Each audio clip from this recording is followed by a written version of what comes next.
kailakon ko. Padulong ko sa trabahoan. Dool na ko pero gibati ko og wala basta.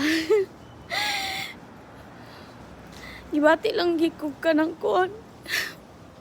Kakapoy, kamingaw.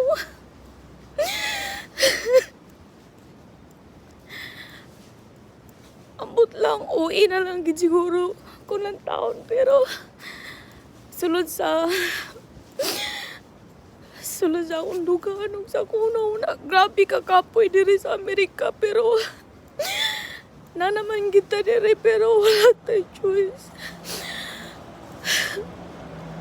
So kung sa uban lamig kada ka pa tanawon kay wow nasa Amerika pero grabe kakapoy diri.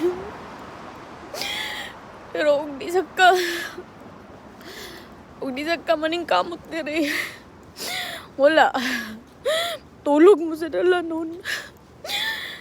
Pero basta gibati lang gid kog ambot gimingaw ko sa akong pamilya sa Pilipinas. Noon naman diri si Jacob ug si Sapi pero lahi ra gyud no. Wa man ni ako naandan nga lugar. Lahi ra gyud diri. So karon alas 5 na. Kabot ako sa shop pag kuan. Sugod na sa nagtrabaho. Hangtod magtindog ko 8 to 10 hours. Grabe kakapoy gyud as in. Pero muna akong giampo lang gyud nga baskog lang gyud permentita kay mura gyud ang atong paglaom. Basta ang kamingaw kakapoy akong gibati as in sa akong pagtrabaho paka-kwarta pero kapoy gyud siya kapoy. Makahatag ko, maka-provide po ko pang kuan tabang-tabang sa gastuon namo sa balay pero wala grabe nga sakripisyo gyud. Mo lagi nang giingon nga Amerika pa more.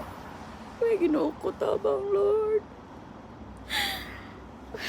Pero karon naman sad ni wala gibati lang gyud ko ambot lang sakit akong tilaok pero kanang gusto ko mahilak og taman mapagawas lang na ako akong kuan. So nana ko dari sa shop and kanang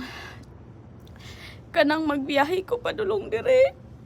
Wala basta ang akong maminaw ko kanta mga worship song nga think positive lang yun pero na naman kita dire.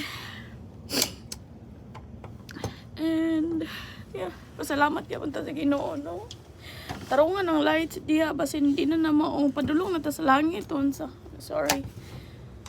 Bitaw mura to akong drama. Opener day ko. Muna sayo kay ko dere. I got the key. Bye everyone. Pray for me. That's all.